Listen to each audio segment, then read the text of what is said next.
é incrementar o tempo que somos capaces de manter o maior aporte enerxético por parte deste metabolismo dos ácidos grasos. E isto como se consigue? Elevando o umbral aeróbico. Recordades, non? Aquela famosa gráfica do umbral, coa frecuencia cardíaca, ou potencia, ou tempo de intensidade de traballo. Entonces, obviamente, se dúas personas que teñen o mismo consumo máximo de oxígeno a mesma idade, ¿sí? Un ten o umbral en 180, bueno, eso me gustaría, un ten o umbral en 180 e outro ten o umbral en 160 e están correndo a 160 pulsacións por minuto, ¿sí? O que está correndo a 160 e ten o umbral en 160, o glucógeno de unha hora se acabou, máis ou menos. No, que vai.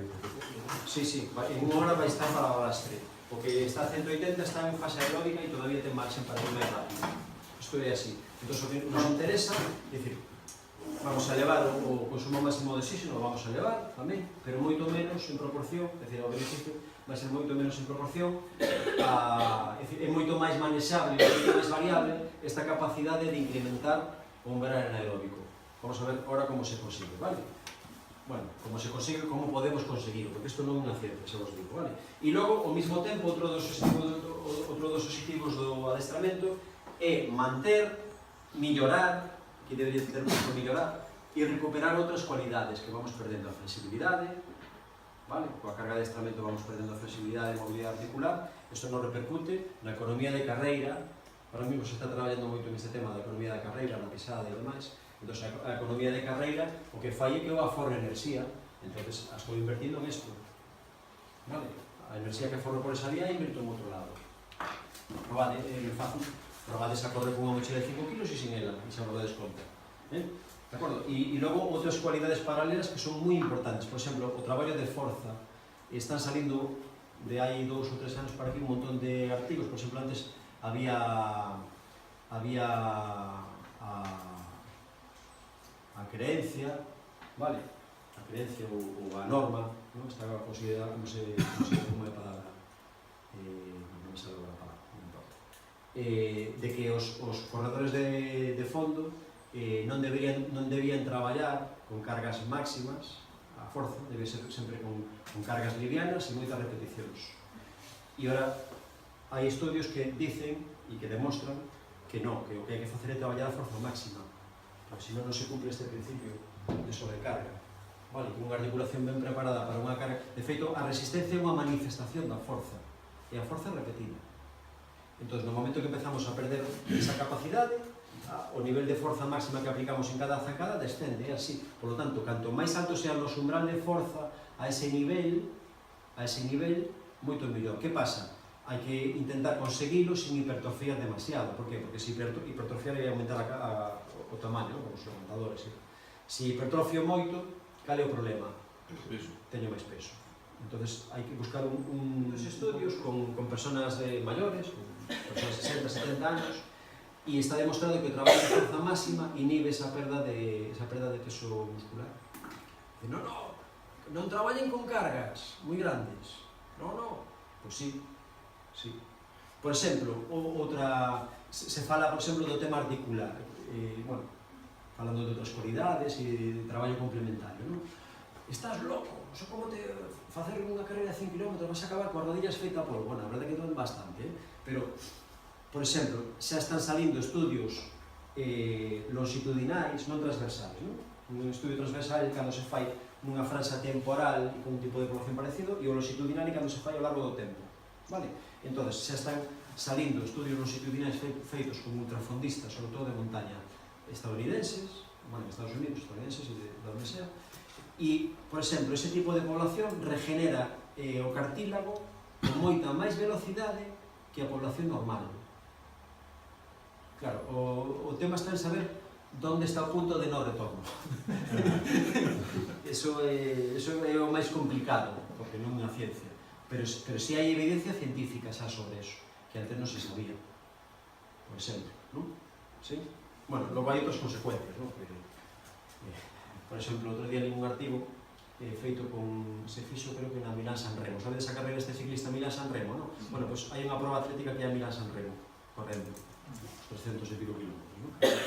E entonces se mediu unha reducción na masa cerebral dos que acordían. Seguramente será por perder pouca tiñan dentro.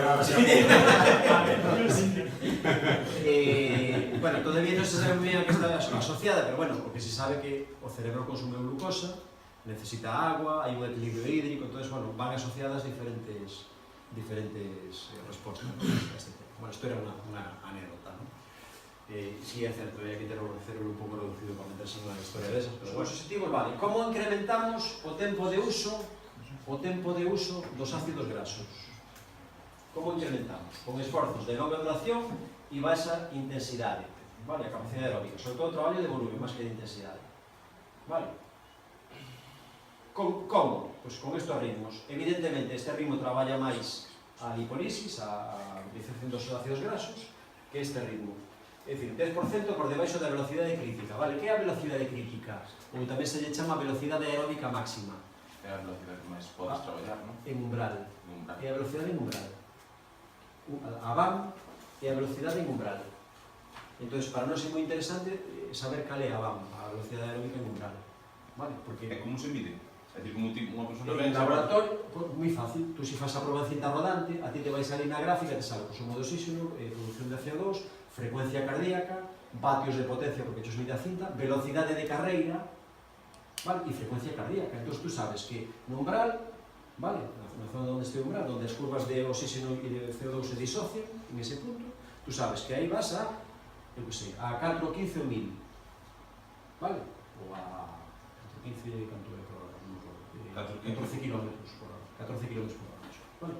Vas a 14 km por hora, vale? E sabes que a tua frecuencia a 14 km por hora en cinta, pois é de 160, vale? Pois xa tes dous datos, tes a frecuencia e tes a carreira, e se tes o GPS, xa está, máis ou menos, vale? Ora, non é o mismo eso que facelo en campo, é dicir, metabólicamente é mellor facelo en interior, pero a nivel efectivo, a nivel funcional é mellor facelo fora. O ideal que sería? O ideal sería ter un aparato, un medidor que os hai de mochila e facelo fora. Que pasa? Que a mochila pesa. Entón, claro, as condicións nunca van a ser como na proba. Vale? Cal é o mellor? O mellor é utilizar, pola miña experiencia, o máis barato e efectivo. O que podedes utilizar sempre. Un conconi, que vamos a explicar ahora como é, se pode facer. Hai tablas que te permiten medir a VAM, incluso en función do resultado en diferentes probas estimada. Puxe unha tablilla por aí, creo que hai unha tablilla máis allá. Vale? De acordo, bueno, esos serían os ritmos, bueno, isto as referencias todas, por certo, os me esquecín, iba a traer aquí a bibliografía para que a mirades, pero bueno, outro día quedamos para tomar unhas cañas e montamos o chiringuito. E a mí me gusta moito Mariano García Verdugo como autor, que, bueno, non sei se coñecedes personalmente, ou tedes oído falar dele. El foi responsable da... Bueno, levaba o servicio de deportes da Universidade de Santiago. Sí, Mariano García Verdugo. Eu tuve a sorte de ir a clase con el na maestría de atletismo en INEF. Eu non son de atletismo, eu son de vela. Vale, acá. Pero me colaba sempre cando viña algún conferenciante a atletismo, me colaba sempre. E collía os apuntes e todo.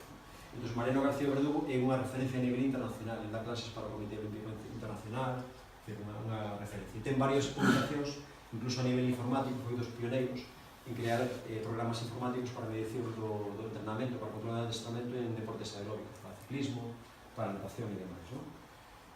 Bueno, vale, a VAM, a velocidade aeróbica crítica. Aí tedes un conconi. Que é un conconi? É un test, bueno, se chama conconi porque o creou un señor italiano que se apellida Conconi, que traballa no CONI.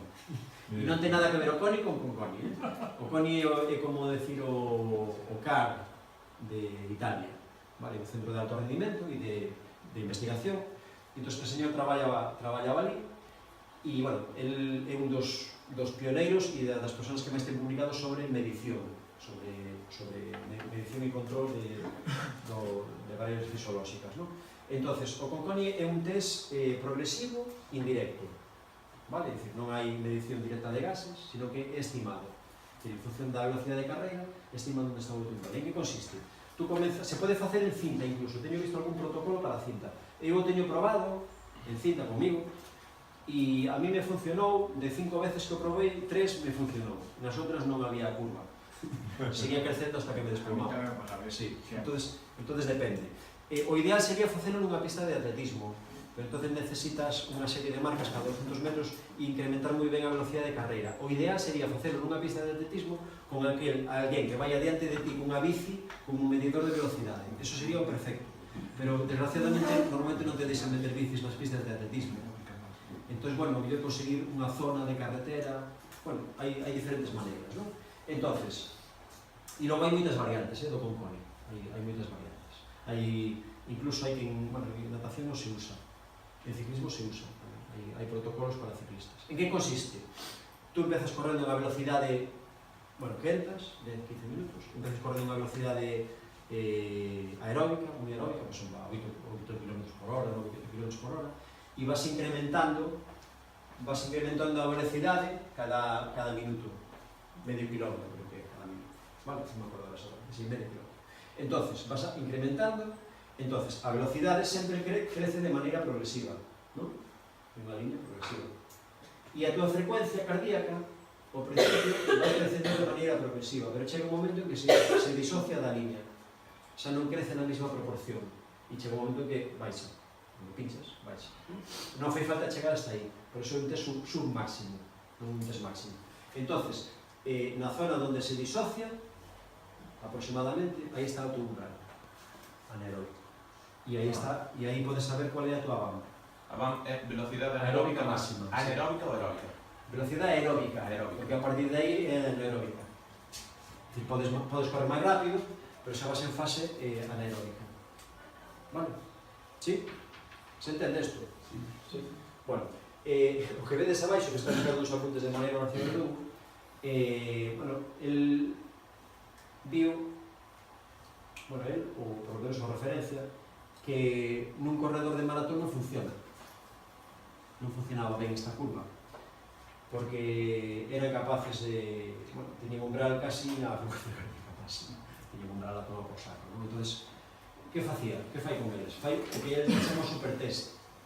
Bueno, Manuel García Verdugo, todo isto foi... non sei ainda sigue, porque se subilou na universidade, non sei se sigue, sei que sigue dando conferencias por aí, fai cursos por internet, sigue moi activo como adestrador, e foi responsable da selección olímpica española de fondo, das Olimpiadas e a nivel de campeonatos do mundo, non sei, un montón de anos, foi a 5 ou 6 Olimpiadas como adestrador. Entonces, o que fan é, fan un conconi, unha prova de esforzo, siguen correndo, non sei, media hora 45 minutos, fan outro conconi, siguen correndo e fan outro conconi. E entón, hallan a media entre os tres. Entón, un maratoniano é capaz de facer os tres conconis prácticamente na mesma intensidade. Un mediofondista, por exemplo, no segundo menos e no terceiro menos, porque ten unha capacidade de recuperación menor que un maratoniano.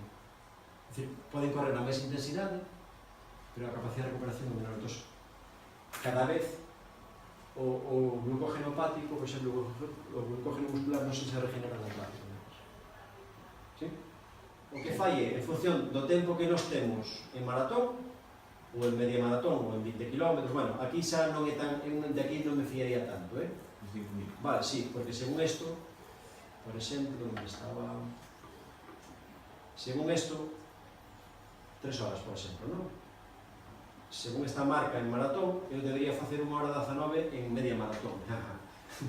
Me dá la risa, ni para facer 1 hora 19 en maratón. Entonces, non sempre coincide, vale?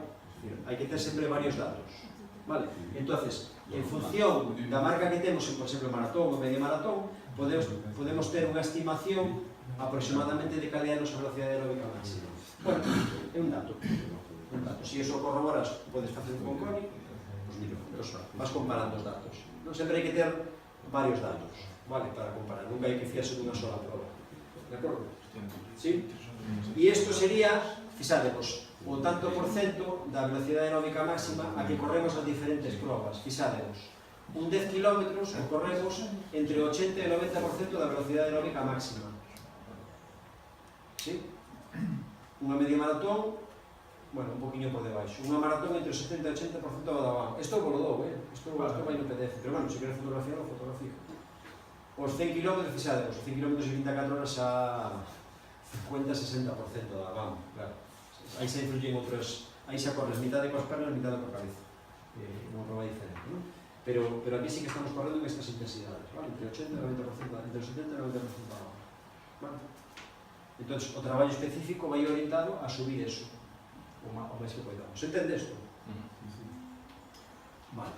Objetivo 2, lembrar, vale, xa sabemos o umbral anaeróbico, xa sabemos que quanto máis arriba, máis disponibilidade para utilizar o metabolismo dos ácidos grasos, sabemos que o volume máximo de oxígeno está máis condicionado xenéticamente, é dicir, isto, elevar o V2 max é máis difícil que elevar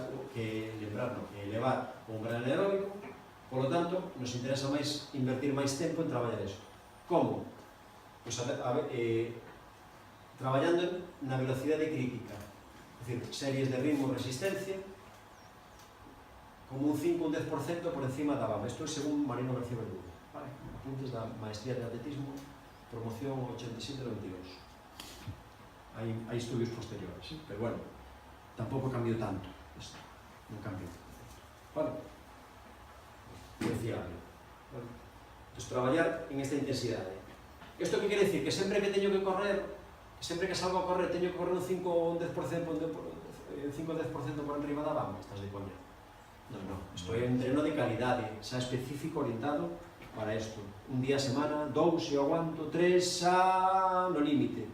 Solo xente que realmente aguante esas cargas, vale? Pero con traballar unha vez a semana chegaría. Vale? Cuánto tempo? Cuánta distancia? Cuánta recuperación? Non se sabe, vai probando. Principio de progresión. Empezamos unha determinada distancia, vamos aumentando a distancia, aumentando distancia total recorrida en nas diferentes repeticións e disminuindo o tempo de traballo, perdón, tempo de recuperación. ¿Sí? Non é máis que eso. Vale. Objetivo 3, mantemento de traballo de outras cualidades. Como? Pues, traballo de adestramento, agora está moi de moda este concepto de adestramento funcional. Bueno, supón un traballo orientado hacia o traballo específico que tú faz na prova, ¿no? E nos diferentes exercicios. Vale. El traballo dos estabilizadores, ahora le llaman core, bueno, a musculatura estabilizadora do tronco, traballo de core, traballo da técnica de... Todo isto está relacionado, en realidade, de todo. A técnica de carreira, traballo da técnica de carreira, traballar a compensación deste volumen muscular, por exemplo, os maratonianos, despois dunha prova, claro, un maratoniano, quantas maratóns corre o ano? Depende do matado que seas, claro. Non, un maratoniano de verdade, non, un maratoniano de verdade. Teñen que ser dous. Como moito, dúas. Non, 3 mil. O de élite nunca vai a correr tres probas no ano. Non, porque sabe que se corre 3, non vai a rendir nas 3. Vale, entón, o sea, correr para rendir, quero decir, non correr por acabar, ¿sí? Ese é o planteamento. Vale, igual cosa é correr para acabar, así que, bueno, intentar facer un bo tempo, que se para ti un bo tempo, outra cosa é correr a tope. Dúas xa, como moito, moitísimo. Pero incluída aquí, porque eu teño tal... Certo cruzado, que utilizar outros tipos de traballo, como recuperación, isto non está orientado hacia a millora, aunque pode producir milloras, pero sí é un método de recuperación activa, e podo decir que é moi interesante. Eu experimentei comigo mismo. A miña mellor marca en maratón foi o ano que non preparei unha maratón. Que preparei un Ironman, entón no Ironman na fase final hai unha maratón, e no medio da preparación fui a correr unha maratón, e me encontrei con que mellorei a miña marca, e foi fruto do traballo complementario.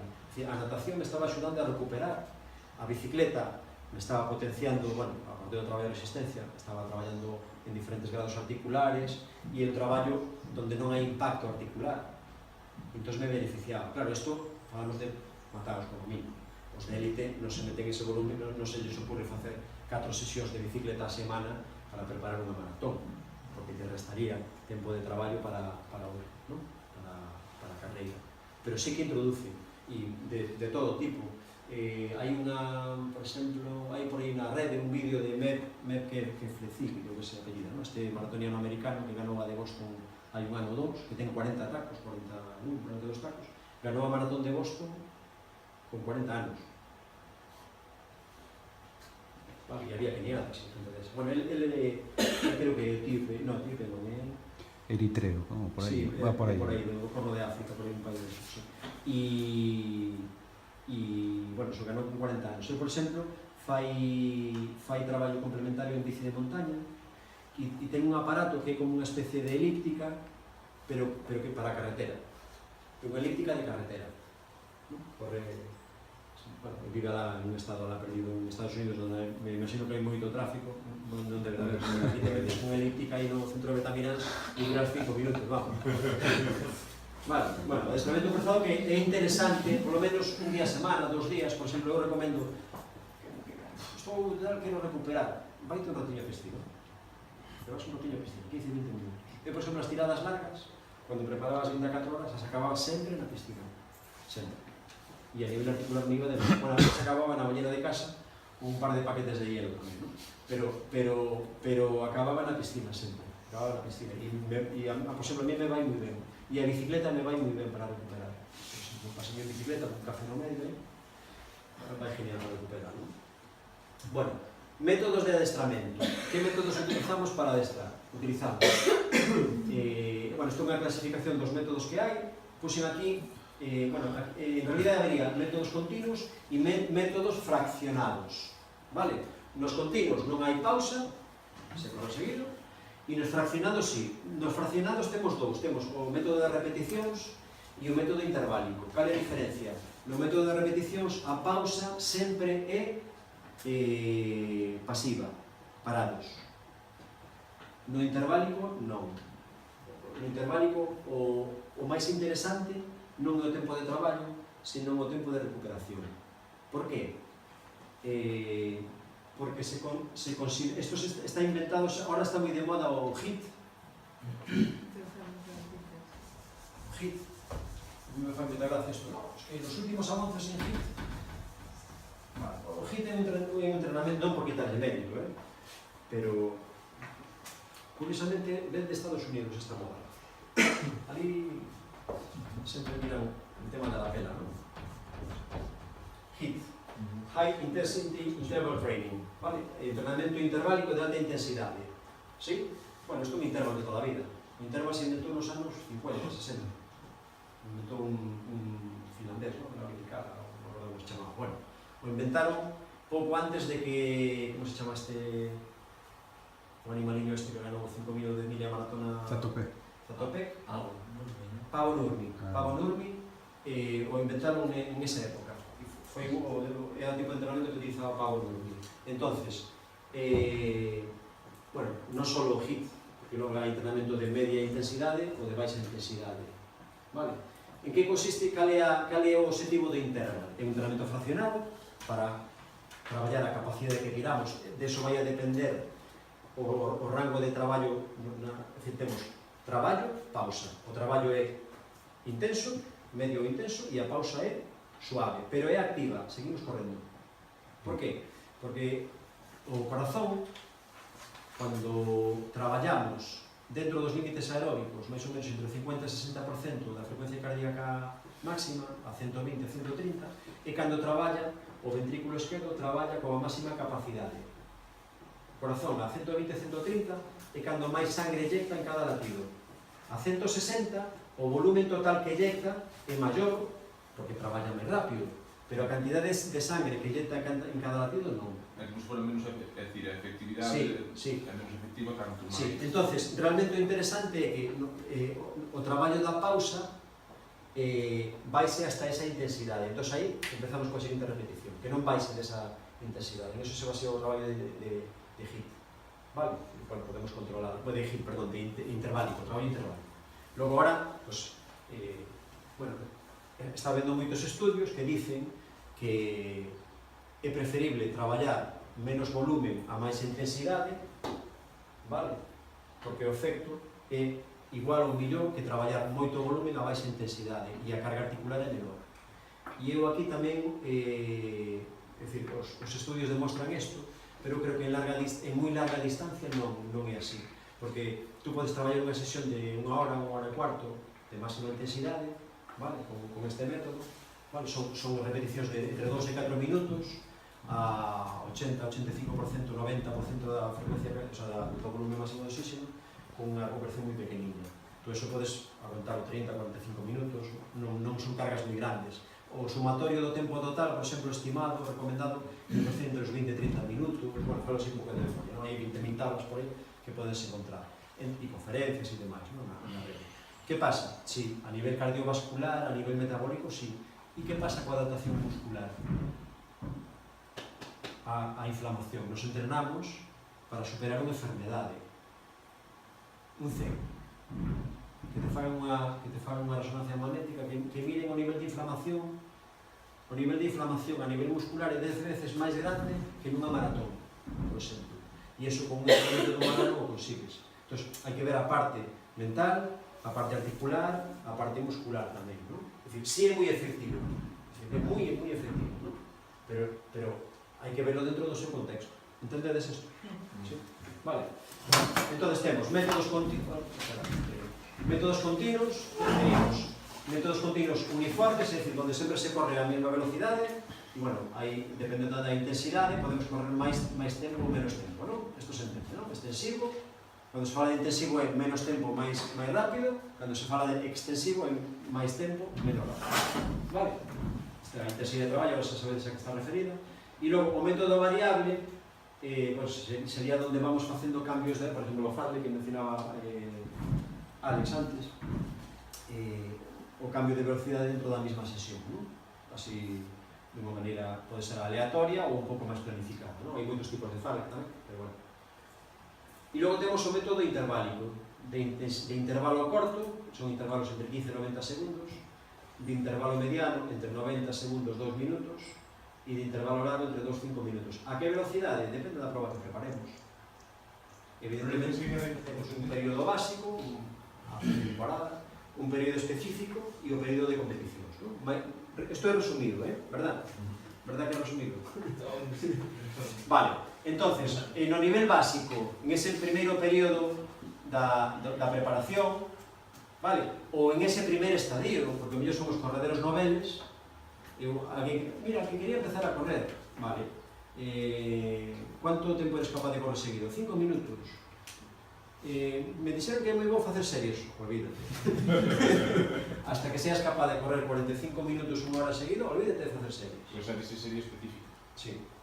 Quero facer triatlón, unha conocida mía, que andaba moi ben en bicicleta e tal, e, bueno, correr regular.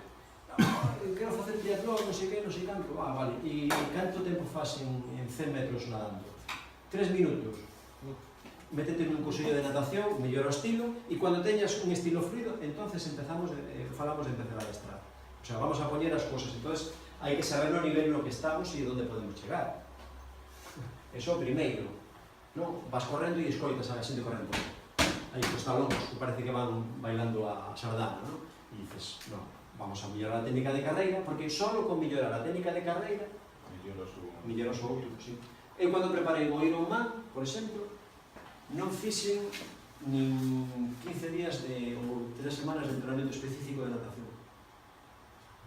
Técnica. Por qué? Porque de 10 a 11 horas que iba a correr, solo iba a estar nadando unha hora. Entón, que me vou a meter? Un entrenamento intensivo para baixar 10 minutos nunha prova de natación cando vou estar 11 horas? Ou 10 horas, ou que non así. Non ten sentido. Vamos ao nivel básico. O sea, tens que saber onde estás. No caso dun triatlón, este pirámide tería que dividir siguientes pirámides. Se o queres preparar ben... Non, tens que ir todo xunto. E logo depende do tipo de periodización, porque hai periodización clásica, hai periodización por bloques, hai moitos tipos. Bueno, isto utilizamos sempre, vale? Aquí a razón de ser desto é a recuperación, é recuperar e manter un volumen de traballo constante para prepararnos para esa matada que nos vamos a meter encima, non? Traballamos xa con intervalos de máis duración, próximos ou ligeramente por riba da velocidade de carreira, e logo traballamos moito con métodos de competición e control, é dicir, con probas control. Isto quere dicir que podo correr todas as medias maratóns que media gana? Sí, pero a ritmo de maratón ou ligeramente por debaixo. Está ben correr unha media maratón, depende da persona, ¿no? Pero 3 semanas antes dunha maratón é genial, pero tío, non me corras a tope, porque se este umbral, o maratón estou correndo aquí, e na maratón vou correr aquí. Estamos traballando dúas vías diferentes. E aparte, o traballar aquí, a recuperación vai a ser máis complicada. Vale? Cuanto máis arriba, máis... Isto é así. O sea, cuanto máis gasto, logo el mes siguiente me tengo que apurar máis. Isto é así.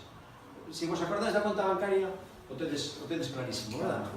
Sueldo, gastos dos sistemas metabólicos, en que franxa de frecuencia cardíaca traballala. É bastante orientada. Esta é moi útil esta tabla, por exemplo, en función da edade, esta edade aquí. Non, sí, isto sería a edade, ¿no? Porque a frecuencia cardíaca, eu, por exemplo, teóricamente estou por aquí, ¿no? Non por edade, sí, por edade tamén. 50, sí, máis ou menos, estou aquí. Bueno, ligeramente por encima desto, ¿no? Entonces, teóricamente, se estou traballando aquí en 155, 165, estou traballando a miña capacidade aeróbica, que esta é a cualidade que me interesa para preparar unha maratón. Para preparar unha media, pues, entre aquí e aquí, vale? Se vou a preparar un 1500, pues me interesa traballar aquí. Entón, bueno, aquí teño, isto en menos 10, menos 15, se refiere sobre a frecuencia cardíaca máxima, vale? Son un 10% menos. Se entende ben esta tabla, é o mismo que levamos visto hasta ahora, pero aplicado a frecuencia cardíaca. Vale? Eu clavo eses datos da dereita. Sí? Sí, totalmente. Bueno. Pues mira, xa te sigo. Hai 20.000 tablas. Mira, isto é un artigo que bueno, é tan bello que a revista esta dun quiebra aí 20 anos. Era unha revista, creo que xa non existe, a revista de entrenamiento deportivo, estaba moi ben, sabes? E este Tudor Bompa é un, non sei se é romano, emigrado a Estados Unidos, un teórico de adestramento bastante coñecido, no ámbito así do adestramento. E entón ten esta tabliña que está moi ben, por exemplo, para construir repeticións e series, porque te dice todos os datos, máis ou menos, non? É dicir, se quero entrenar o consumo máximo de oxígeno, elevar o consumo máximo de oxígeno, cantas repeticións fago e canto duran? Non? 5 ou 6 minutos. Entre 4 e 8 repeticións, máximo 12. Isto sería o... non me acordo que é. Das diferentes ritmos de carreira a velocidade de maratón, isto para maratonianos, é específico. E a frecuencia cardíaca, en función do, isto sería ritmo por kilómetro, calcula máis ou menos onde pode estar o umbral, a velocidade en umbral, máis ou menos. Bueno, este tanto por cento é en referencia a velocidade en umbral, non é o tanto por cento da velocidade máxima, non se pode correr a 103%, salvo que vai sin caída libre, non? Vale, entonces, está moi ben esta tablilla porque en función do ritmo que tú teñas en maratón, vale, o podes extrapolar e ademais te dá unha idea de como facer as repeticións e a recuperación en función das diferentes distancias que traballas. Entón é moi interesante.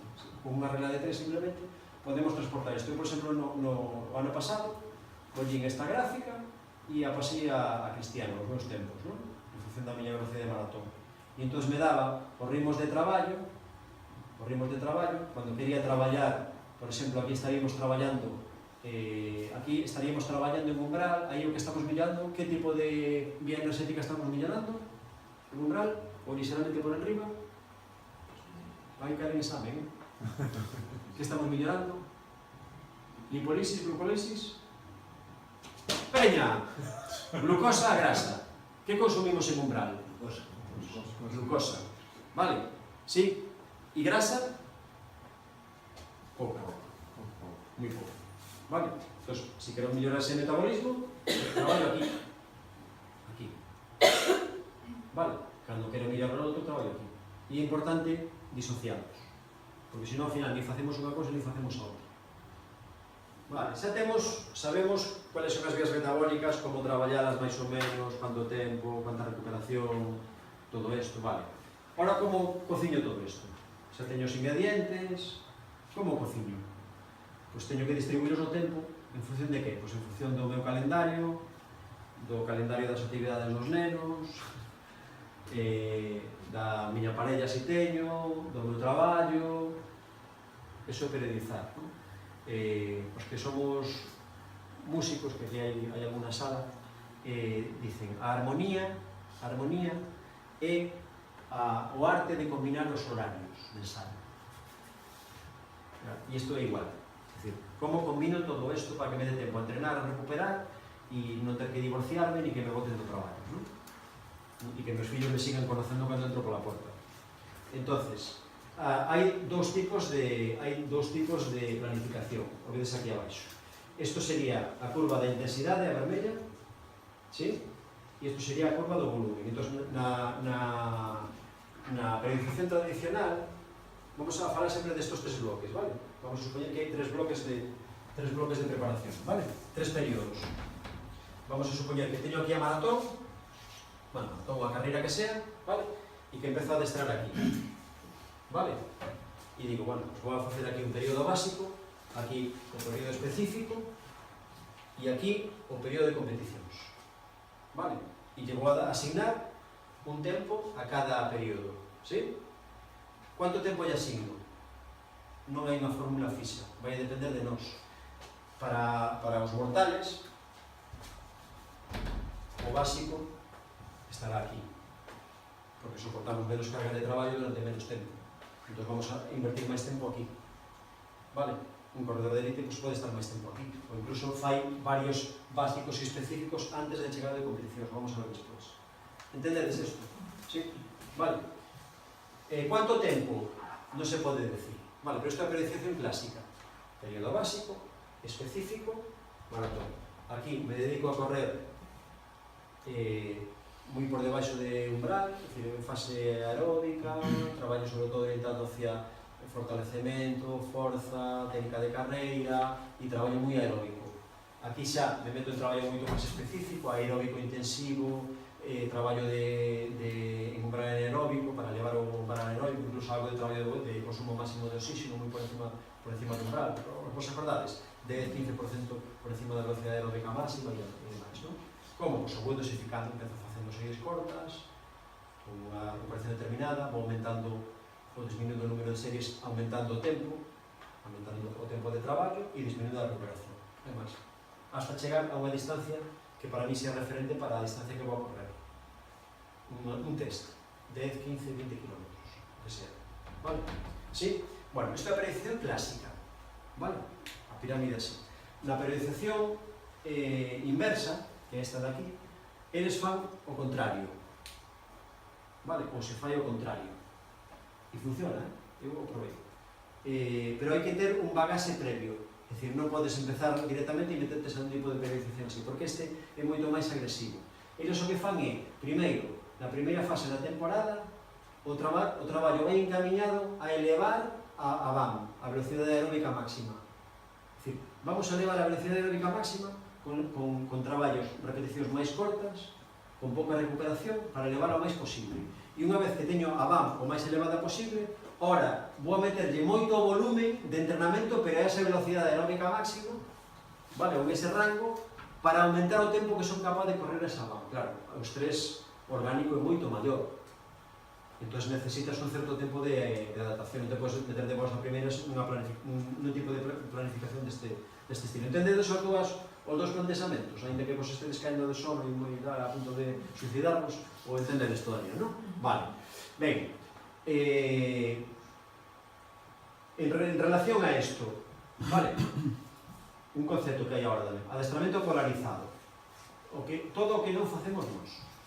Isto está sacado de corredores de élite de maratón franceses.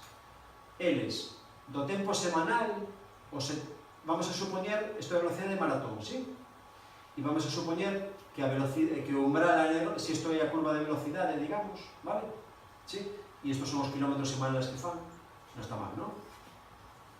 Non está mal, 180, 160 kilómetros, máis estes, non? Non está mal.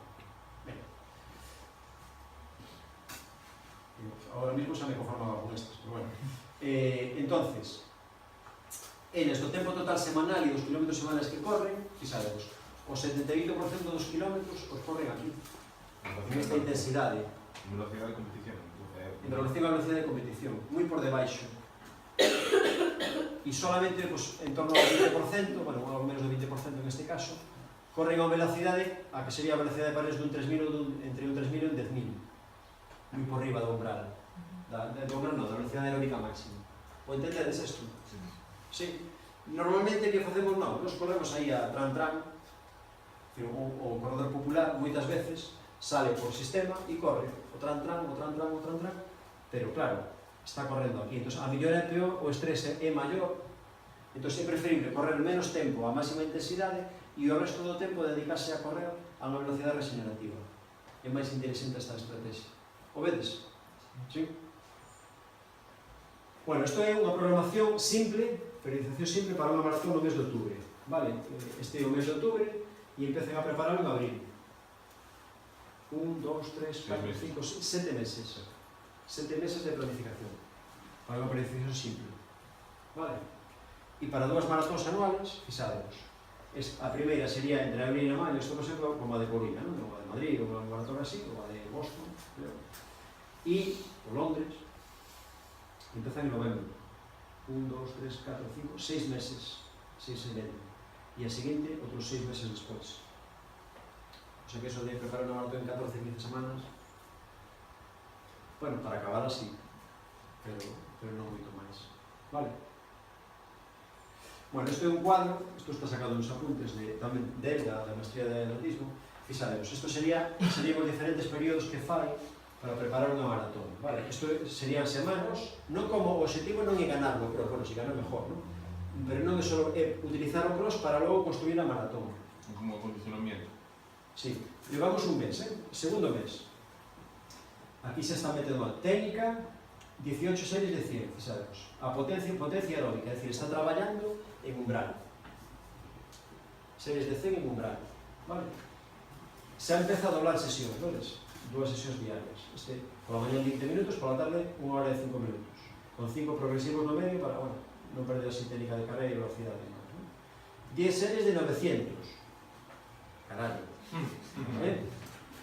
Despois de rodar 40 minutos pola mañá. 900 en umbral. Es un segundo mes. En un segundo mes. Isto na quinta semana. Quinta semana. E están empezando. Vale, por eso cando vexades por aí, el plan de entrenamiento de MEF que Fucigi en Runes World deste mes, esa página pasa. Vai día seguinte, mellor. Vale. Bueno, aí tedes máis tipo, series de 2 km, fixademos, 6 por 2 km, bueno, isto son, bueno, moito traballo, non? Fixademos, aquí non descansa ni un día. A semana.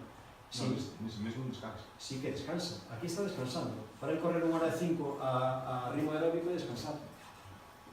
O xa, para correr vai todos os días. E está descansando. E va a 4 minutos. E está descansando. ¿No?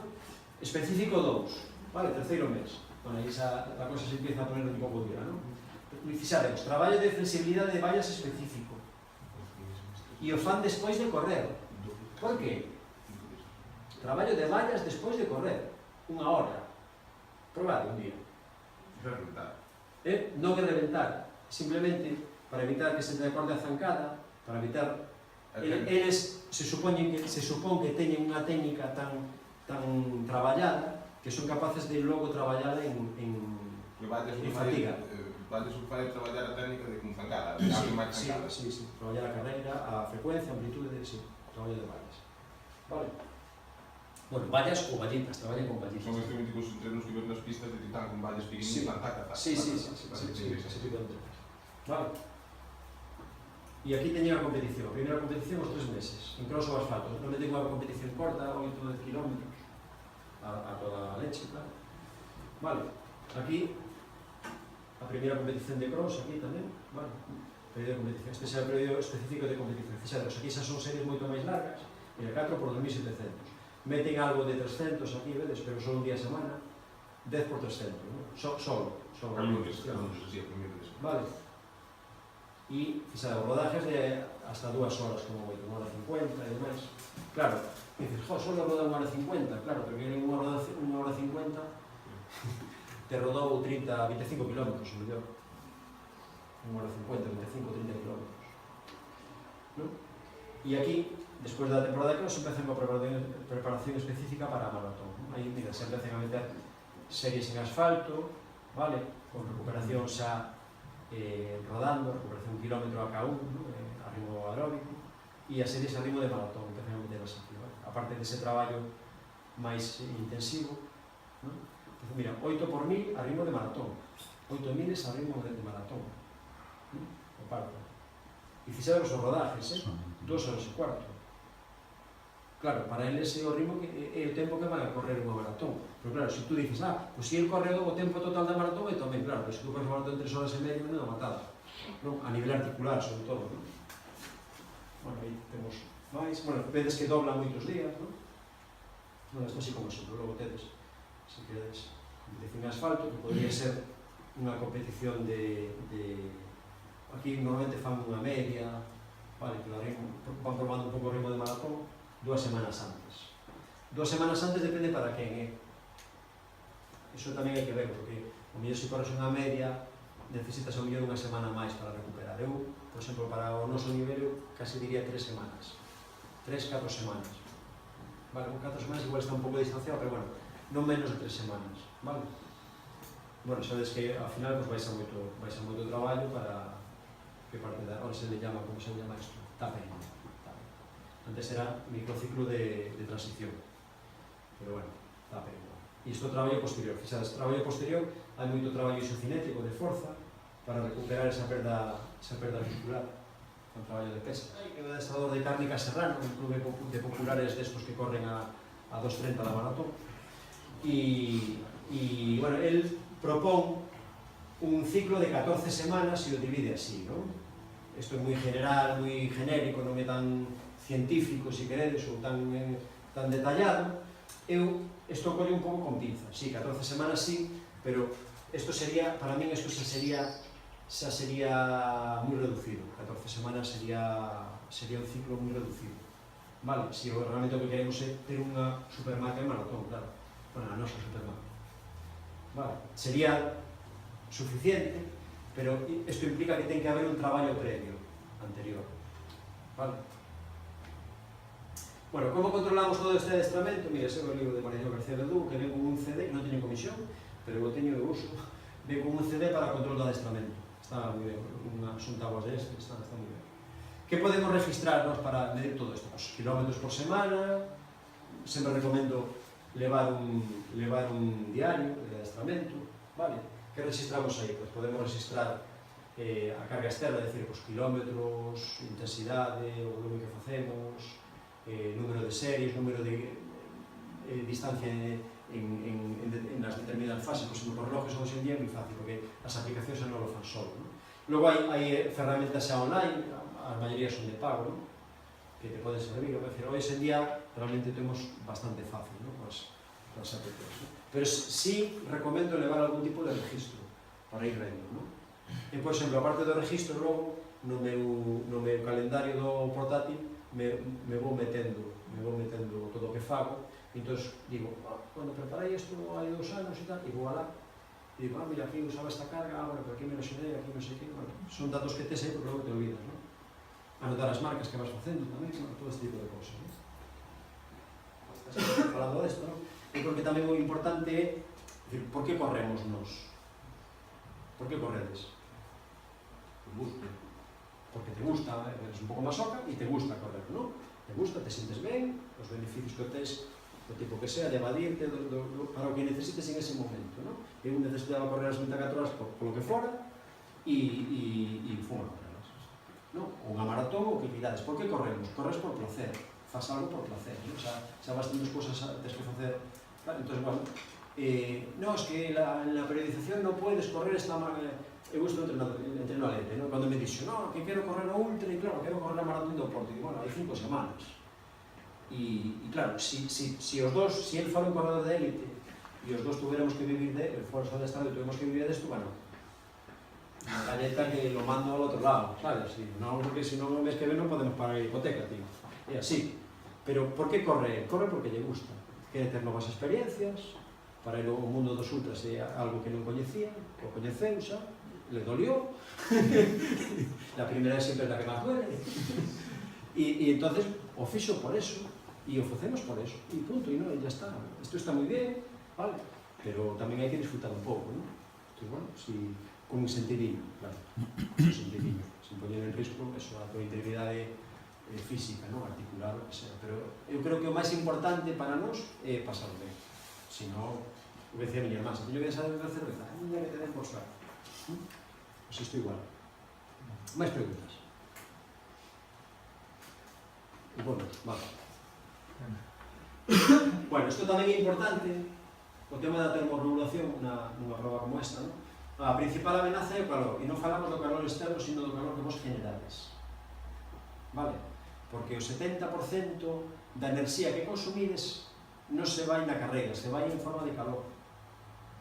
Se vai en forma de calor. Somos unha máquina moi eficiente, vale? Pero a eficiencia é eso, aproveitar un 30%, máis ou menos, non? Entón, a principal amenaza é o calor. Entón, o músculo en esforzo produce 20 veces máis calor que o músculo en repouso. Vale? Por esa actividade, aumenta moito a sudoración, aumenta a sobrecarga do sistema circulatorio, porque baixa o volume sanguíneo, entón o corazón ten que latir máis rápido. Vale? E aumenta tamén o consumo de glucógeno, aumenta os requisitos metabólicos, a frecuencia cardíaca se vai máis arriba, entramos e nos acercamos máis ao umbral, ou chegamos a pasar incluso. Entonces, ollo con isto, vale? Se ainda por riba temos calor externo e humedade, estamos fastidiados. Estamos fastidiados. Te acordas de Laredo, verdad? Te acordas? Mira, No. que clase de curso. Laredo non fora en Donosti, non? No, Laredo. Laredo en xuño con miña irmán, 32 grados. Ah, temperatura, sí, sí. Pensei que falabas 2 grados e 90 e pico por cento de humedade. Pensei que falabas do golpe de calor que tuvera. Puxeron mangueiras no recorrido, mangueiras, así, cando pasabas te regabas, ya arriba abaixo, como se fosse un capolo. Pensei que falabas do esvaecemento que tuven en Donosti. Ah, no, eso foi despois, eso foi despois. No, falo de carreira, vale? Eso foi por non beber despois da carreira. Entón, eso, o principal problema é o golpe de calor porque podemos chegar a palmar. Vale, o primeiro que se fai é o organismo desconecta te desconecta e te caes. E o seguinte, se non te recuperas, morres. Sí. Pero isto falamos con relación a isto, falamos, por exemplo, as 24 horas, eso ainda aumenta moitísimo máis os riesgos, porque hai unha parte da carreira na que vas pasar de día, Sí, un golpe de de calor. 20 grados de día a 7 grados de noite. Eso pode ser. Sí, e ademais tú estás generando moito calor e o choque térmico, bestia, foi que me pasou a mí. Hubo unha volta que empecé a temblar así e non podía parar de temblar, me quedei agarrotado, me quedei rígido. Sí. E de feito, cando estaba na camilla, a miña frecuencia cardíaca mínima anda en torno aos 50. En camilla tiña 30 pulsacións por minuto. 30 pulsacións. Hibernando. Estabas hibernando. E estaba hibernando, exactamente. Estaba hibernando para manter o calor. Me desconectou de fora. Se quedou en reserva. E estuve como hora e pico recuperando a temperatura. Logo seguí, sí. Ahora pico, bueno. Xa estamos, venga, unha de callos, va. Bueno, entonces, eso, a temperatura en esforzo, fixádemos. A 31 grados de temperatura externa, nos podemos chegar a estar a 41,3. Temperatura corporal. Sí. Carallo, Carallo. Eso xa é fiebre, o sea, se tú vas ao médico con 42 de fiebre, posiblemente te meta intravenoso. Na media de Palas que estuvemos este ano a 37, Aí podía ter morto. non pasou nada de milagro. Sí. Vale. E fixademos a diferencia, non? Aquí hai bastante diferencia. E logo, canto máis pesamos, máis temperatura, porque máis esforzo, máis traballo, menos capacidade, máis grasa fora, máis aislante, menos capacidade de radiar, non? Somos radiadores, vale? Ben, bueno, a pérdida de líquido bestial, fixademos, isto é a pérdida estimada nunha maratón, fixademos nun 100 km, vale? Hai que beber como 10-12 litros de agua, e é un traballo, E hai que entrenalo, ademais, e na maratón tamén hai que entrenalo, nin por moito nin por pouco, porque agora se están dando casos de morte por hiponatremia, que beben tanto líquido, vale, xente que non está moi acostumbrada, colle aí 4 botellas, empeza a beber tal, entonces a nivel de concentración de tisular nos tecidos de sodio e calcio, baixa drásticamente e se inhibe a contracción muscular. A a bomba sodio potasio muscular non funciona e poden chegar a morrer por parada cardíaca. Xa hai casos, poucos, pero xa hai casos de morte por hiponatremia. Entón, nin moito, a salida normalmente polo tema da temperatura tamén, ten que haber a disposición de líquidos con unha débil cantidade de glucosa, porque se tomas moita glucosa de repente, te pode producir o efecto rebote. Hai moita concentración sanguínea de glucosa, o hígado, o páncreas o detecta, segrega insulina para regenerar o glucógeno hepático e te produce o efecto contrario. Iso que pasa cando bebes Monster ou Red Bull antes. Ou durante, sí, justo antes, por exemplo, non se debe tomar bebidas con glucosa media hora dos cuartos horas antes, porque non vas a asimilar e te pode producir o efecto rebote. Ou mellor tomar con fructosa, porque toleras máis concentración de fructosa que non de glucosa, por exemplo. Entón, podría ser máis interesante. Sí, podría ser máis interesante. Vou decir algo de isto. Hasta 15 minutos antes tomar agua. Pues eso, 400, 500 mililitros, eso tamén depende de cada un, porque por exemplo me tomo 15 minutos antes un botellín de medio litro e a media hora necesito pesar, por exemplo, ¿no? Entonces, depende un pouco da tua tolerancia. Bueno, coñecer os síntomas da deshidratación, un síntoma moi típico é ter sensación de temblores como se tuveras frío, cando tes un golpe de calor, unha sensación parecida, vale? E, bueno, ten un bo servicio de asistencia, eso é importante, vale? Bueno, os acordades desta imaxe, seguramente, os maiores, tal, nos acordamos, en Los Ángeles, a primeira maratón femenina que houve, a Suiza esta, entrou aí a punto do colapso, fixo un mogollón de calor, e foi un golpe de calor. Isto se lleva aí pouco, non?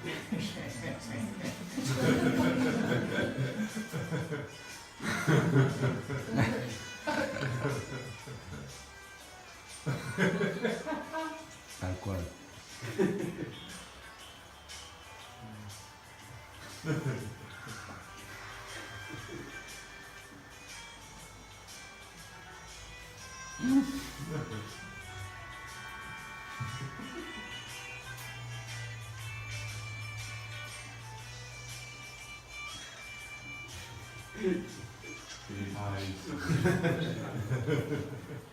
Bueno, vos biches de recoñecidos, bueno, esto en inglés quere decir dolor muscular posterior á prova, ¿no? De acordo? O principal síntoma. E por que se produce isto? Se produce por isto de aquí. O síntoma tiña que poñela. Isto é a fibra muscular normal, e isto despois de unha maratón. Isto todo que vedes blanco é inflamación, tejido intertisular. Entón, eso é o que hai que recuperar. Como? Líquidos en repouso. O hielo, bueno, alivia, non está demostrado que acelere o proceso, pero a verdade é que a mí me senta de maravilla. Os contrastes, decías, Teo? No, cubata, joder. Sí, perdón. Os contrastes, sí.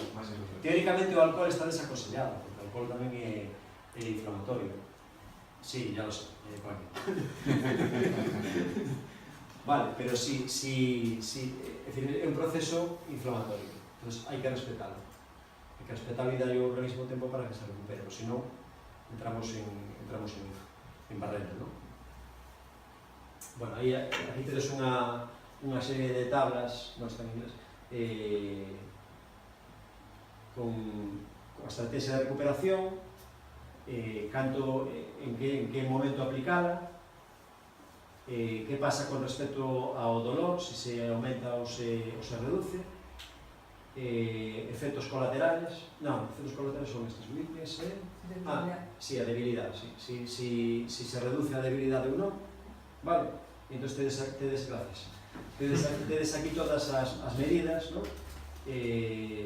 O efecto repetitivo do entrenamento, efecto rebote, digamos, o entrenamento, vale? Isto será o efecto rebote. É dicir, despois dunha maratón hai unha supercompensación, porque é unha carga. Cualquier prova que corrades é unha carga, entón modifica o nivel de homeostasis e o organismo se sobrecompensa. Entón, se conseguides articulalo de maneira, o mellor, que sei, o día seguinte, non, o día seguinte digo, Pero ao mellor de día 3 ou 4 semanas, vos podedes plantexar o mellor facer unha prova, un mes e medio, bueno, eso depende de cada un. Facer unha prova, pode haber un efecto rebote interesante para outra prova e non para a mesma prova. Vale, pode ser interesante. Para eso son estiradas estas largas previas tamén. Ingesta de carbohidratos, a decir, non sei que se refire. Sí, é o ritmo, pero non sei a que se refire. Bueno, prendas de compresión, por exemplo, eu utilicei prendas de compresión, porque me recomendou un amigo que teño que, bueno, é preparador físico, foi preparador físico de fútbol de primeira división, do Compostela, do Racing, do Deportivo, Manuel Pombo, profesor de adestramento no Unión de Comunidade.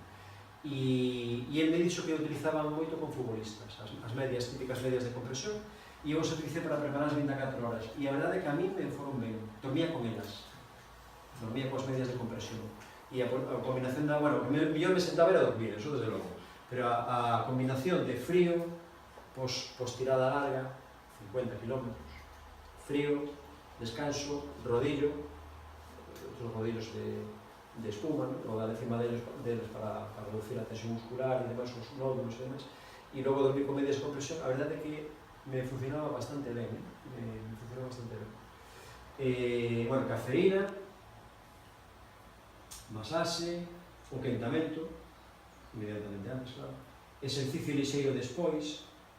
Por exemplo, despois das 24 horas, o día seguinte non fixe nada de exercicio lixeiro. As corrientes, baños de hielo, antioxidantes, isto é interesante, porque estamos sometidos a un estrés físico moi importante. Entón, na hidratación, na alimentación é moi importante introducir antioxidantes. Non en forma de comprimidos, o sea, temos maravillosos antioxidantes como son as verduras, as frutas ácidas, a blanxa, o sea, todo o que sea por vía natural. Vale, claro, as cantidades que consumimos son importantes. E logo algún suplemento, podemos tomar algún suplemento, sempre baixo a prescripción médica. Estiramentos, e estos son antiinflamatorios esteroideos, ¿no? Como as pastillas. Bueno, isto, a primeira vez que correi un 100, a mesa de avituallamento, hai unha mesa de avituallamento que é como 2 veces esta, ¿no? Bueno, a de realización é como isto, máis ou menos, e a particular é como 2 veces isto. Entón, tú aí podes deixar a tua caixa, ou a tua neverita, o que queiras, o avituallamento propio, unha visera, uns cascos, o que tú necesites, ¿no? E flipei, a primeira vez que fui, porque parecía unha farmacia. Había ali botellitas e pastillitas de todos os colores, dixen, bueno, ahora mismo ven a Guardia Civil aquí, caemos todos aquí, nos levan a todos presos.